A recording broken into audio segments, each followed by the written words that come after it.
And ఇప్పుడు చూసుకుంటే BRS party మొత్తం అప్పుల తెలంగాణ రాష్ట్రంలాగా మార్చింది అని చెప్పున్నారు. ఇన్ని మిస్టేక్స్ చేసింది కాబట్టి తెలంగాణని ఇప్పుడు తెలంగాణలో బీఆర్ఎస్ పార్టీని తరిమి కొట్టడం జరిగిందని అంటున్నారు. ఇప్పుడు కాంగ్రెస్ పార్టీ ఇవన్నిటిని ఎలా చూపిస్తుంది ప్రజల ముందరికి?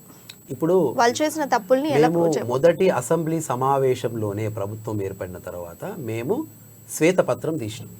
శ్వేతపత్రంలో డిపార్ట్మెంట్ వైజ్గా శాఖల వారీగా, అంటే విద్యుత్ శాఖకు విద్యుత్ శాఖ, పారిశ్రామిక శాఖకు పారిశ్రామిక శాఖ, నీటిపారుదల శాఖకు నీటిపారుదల శాఖ, ఆరోగ్య శాఖకు ఆరోగ్య శాఖ, దేంట్లో ఎన్ని అప్పులు ఉన్నాయనేది చాలా ధృవీకరణ పత్రాల రూపంతో అది మేము తయారు చేసింది కాదు. అక్కడ ఉన్నటువంటి డిపార్ట్మెంట్ హెడ్స్, ఐఏఎస్ ఆఫీసర్స్ అక్కడ ఉన్నటువంటి లోటుపాట్లను ప్రజల ముంగడ పెట్టిండ్రు.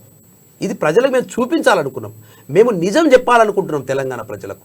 మేము ఈ ప్రభుత్వం యొక్క స్థితిగతులు, మేము 500 కోట్లు పెట్టి సెక్రటరియట్ కట్టడం కానీ, 1,00,000 కోట్లు పెట్టి కాళేశ్వరం కట్టడం కానీ ఒక భాగం అయితే, ప్రస్తుతం ఉన్న పరిస్థితి ఏంది, ప్రస్తుతం ఉన్న తెలంగాణ ఆర్థిక పరిస్థితి ఏంది మేము తేట తెల్లం చేయాలనుకుని ప్రజలకు చూపించడం. మేము ఇగో మన ఇల్లు ఇది, మన కుటుంబం ఇది, మన కుటుంబంలో ఉన్న అప్పులు ఇవి, జరిగిన అన్యాయాలు ఇవి, జరిగిన అక్రమాలు ఇవి, మేము చేయబోతున్నవి ఇవి అని తెలంగాణలో కాంగ్రెస్ ప్రభుత్వం చాలా స్పష్టంగా జరిగిన అన్యాయాన్ని అసెంబ్లీ సాక్షిగా నిరూపించింది.